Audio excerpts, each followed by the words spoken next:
We are all learning in our own ways what it means to be fragile beings living in a fragile world. My son, who you might have seen up here, he's 6, he asks me this terrible, wonderful question quite often at bedtime. He says, "How many years do you have left, Mama?" And he asks if he will be an adult when I die. And I tell him I don't know, but that I will do all I can to be here every single possible day for just as long as I can. And sometimes I want to reassure him so badly that I say I'm planning to be 110, or I have really good genes, don't worry. But he is 6 and I am 48. I had him so late after so many years of trying, and he still needs me so much. I'm a solo parent, and when he says, "Mama, where are you?" and he knows there's not anyone else that he'd really settle in beside for bedtime, I think, I got to take care of myself. Eat those greens and go on that long walk and try really hard. But the truth is that we don't really know how many days or weeks or months we have.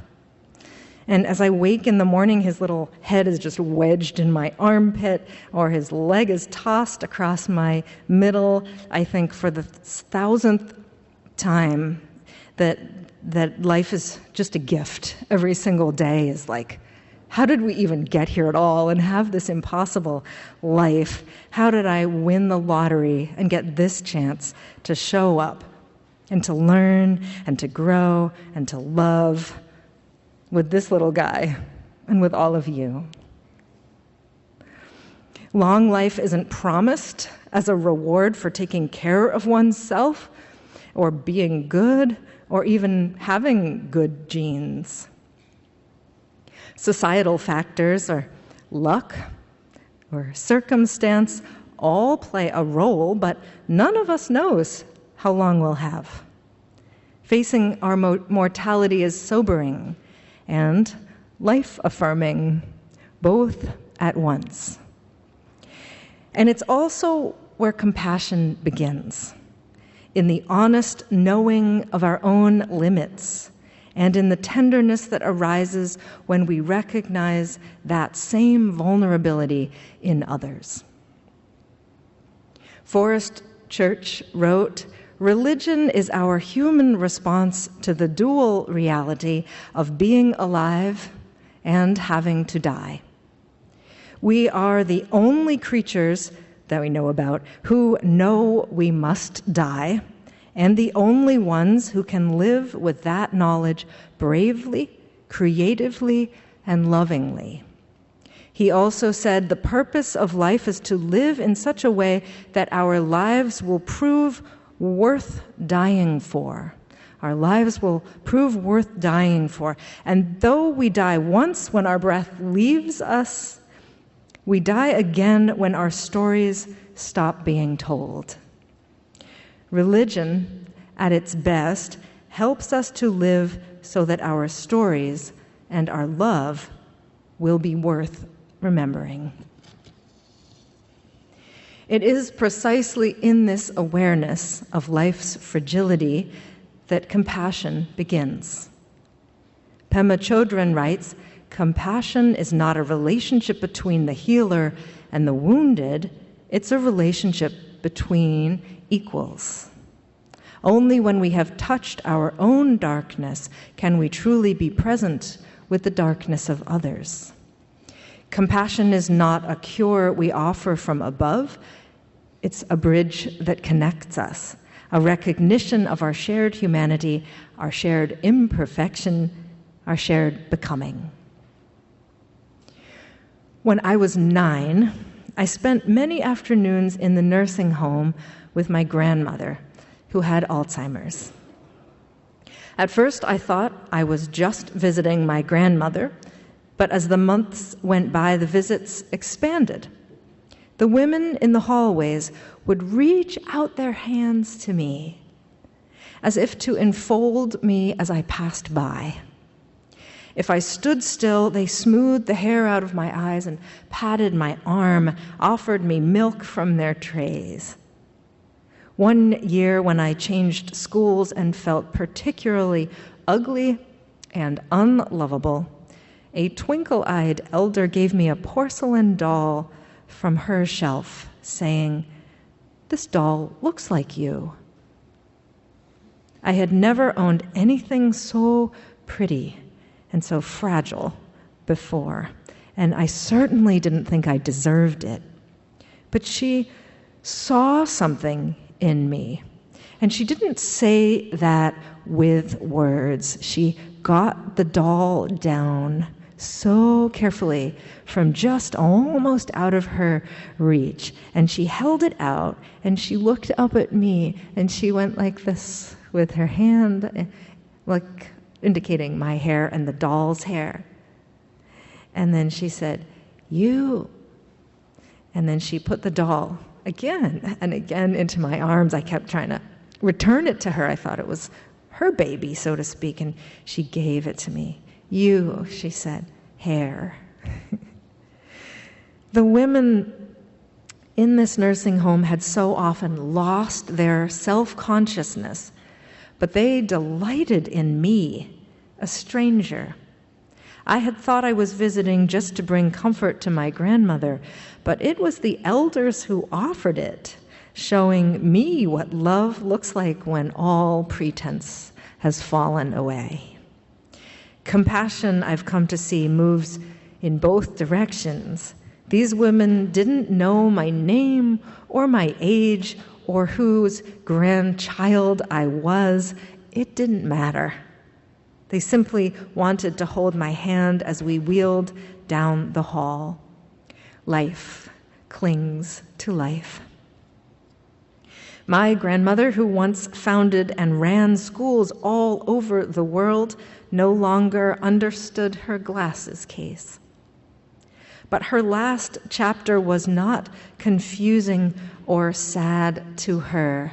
I used the word darkness before, and I want to claim it as something that has beauty and mystery in it. It was in her, a darkness that spread, and it was not a bad thing. It was a thing that encompassed and held her like the quiet of the night. She seemed to understand she was part of the great current of life that connects us all. She had no porcelain doll to give. In fact, she lived in a very simple room because she would get confused by cards that she couldn't understand. But oh boy, did she beam her love at everyone who came her way. I see that same recognition of the other in my longtime spiritual director, the Reverend Carl Scoville, who is now 93. Not an ounce of his mind has wandered off.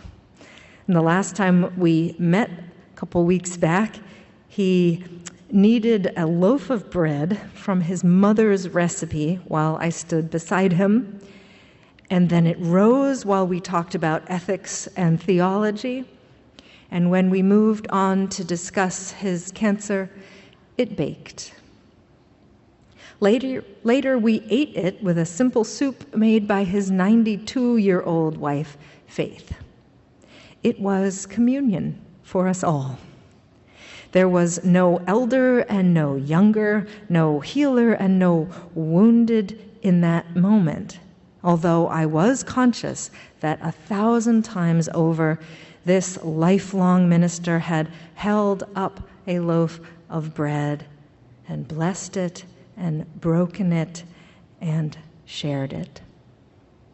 But we were just 3 people enjoying fellowship, communion, in that sunlight, remarking on the mystery of being alive. When we share honestly from where we are, light passes between us, even in illness and even in aging. I can barely breathe thinking that someday Carl's earthly body will leave us. But just like I told my son at bedtime, we are connected forever. Carl is with me because his love is with me.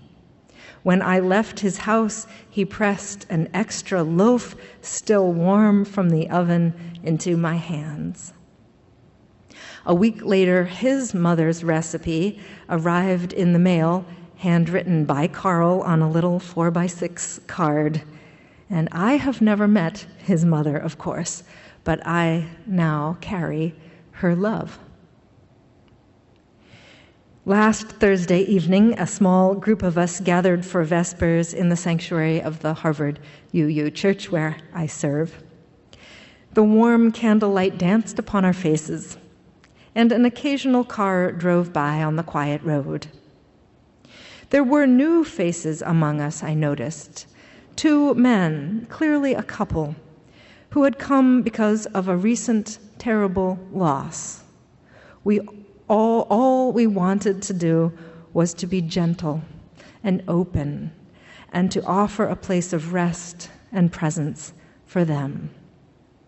We, that gathered communion of souls, were the branch, and they were exhausted birds needing somewhere to land. The room was quiet, filled with respect and a spirit of welcome. And yet there was a heaviness too. The men told their story, and we listened, and there was a good quiet among us. And then others shared their fears about all the atrocities that blanket our nation, the rage about injustice, and the anxiety of never doing enough to mend what is breaking in the world. And there we were together, weary and vulnerable and filled with rage and feeling incapable of doing whatever was really necessary and calling to us. And in that vulnerability, there was a kind of presence, a recognition of one another's fragility and resilience too. That night, in our Vespers service, I had read a poem. It was a poem by Mary Oliver titled Hurricane. Maybe you know it. It's a really good one. It's about the grief and anger and exhaustion that we might share, and also what might happen when something breaks. And it felt like it was the perfect reminder of that upheaval that we too were all experiencing then, and perhaps in this moment as well, about the state we're in our nation. So I'd like to read that poem to you and see if it resonates. This is the poem Hurricane by Mary Oliver. It didn't behave like anything you had ever imagined. The wind tore at the trees. The rain fell for days, slant and hard. The back of the hand to everything. Whoosh. I watched the trees bow and their leaves fall and crawl back into the earth, as though that was that. This was one hurricane I lived through. The other one was a different sort and lasted longer. Then I felt my own leaves giving up and falling, the back of the hand to everything. But listen now to what happened to the actual trees. Toward the end of that summer day, pushed new leaves from their stubbed limbs. It was the wrong season, yes, but they couldn't stop. They looked like telephone poles and didn't care. And after the leaves came blossoms. For some things, there are no wrong seasons, which is what I dream of for me. What Oliver teaches us is that even the fiercest winds can bring renewal. The hurricane didn't come to punish, but to transform.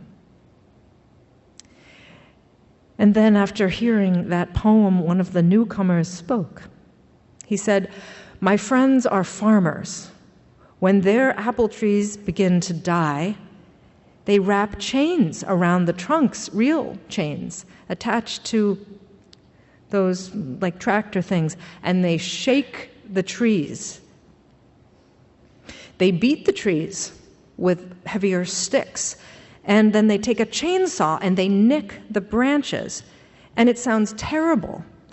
But just like in humans, a defibrillator can save lives. The trees, sensing that their lives are at stake and threatened, are shocked into aliveness. And they begin again, bursting with blossoms and producing the largest apples the farmers have ever seen. The trees respond to the threat with life. And we all sat there thinking, really? It seems so violent. And he said, no, really. Something really good can come out of that much fear.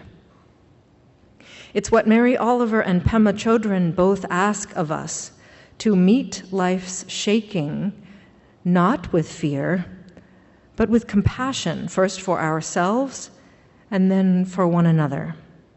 To remember that we, too, can burst into new life after loss or trauma. The trees bear fruit because it is in their nature to choose life. It is humbling and a little frightening to consider the passing of time, how many days or weeks or months we might have left. This time on earth is so precious, so fleeting, and so miraculous. And I'm thinking of a line from a book of prayers, paraphrased, that says, "Sometimes I begin to pray, 'Dear Earth,' but then I stop, because that is vast enough to catch my whole meaning." And the rest of the prayer has already been said. Dear Earth.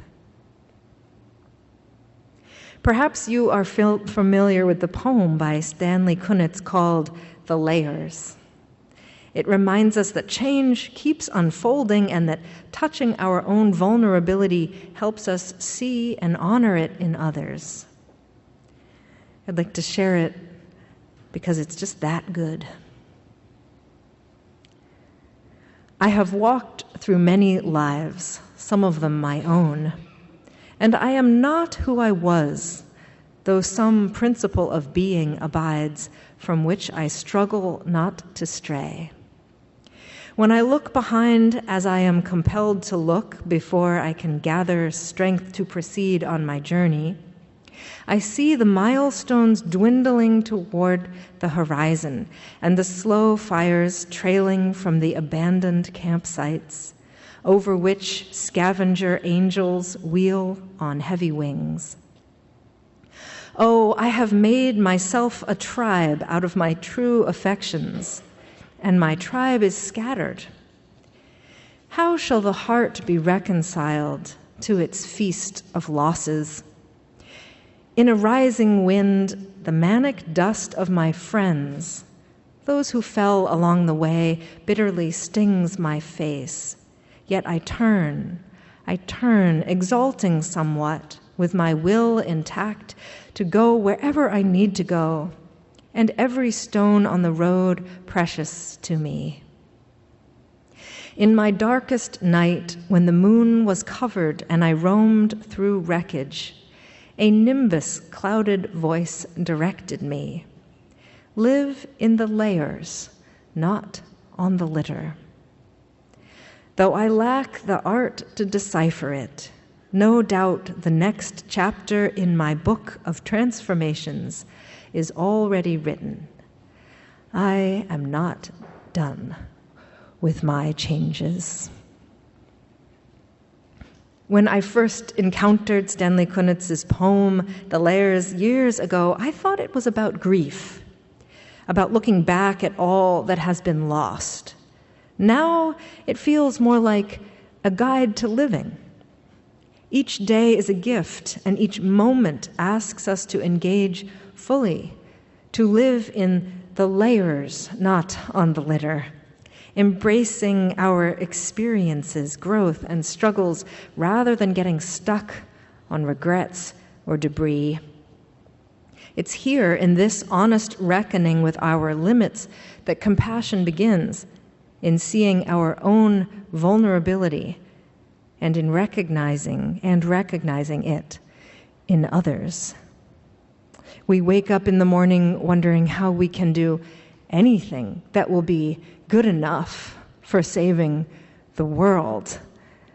And then we realize anything at all that we do in that direction is already the right next thing. All our lives we say goodbye to those we love, to the moments we cherish. And yet, even in the face of impermanence, each day invites us to love, to notice, to hang on through the storms, and to burst into new life again if we can. We are not done with our changes. There is still more to learn, more ways to grow, and more ways to show up for the world. At every stage, we are given the chance to discover what still wants to unfold. Compassion asks us to touch our own pain, and in doing so, to be present to the pain of others, to recognize ourselves in one another, just as I once saw in the hands of the women at the nursing home, offering love without any expectation at all. Those soft old hands were once 6 years old, holding tight to their mother's hand. Our joy, our aliveness, is never just our own. It rises and falls with the world we live in, with the care we offer to others. When we live with such compassion, we do more than make our own days glad. We build the common good and help life itself to blossom anew. For all that is our life, we sing our thanks and praise. May it be so, and amen.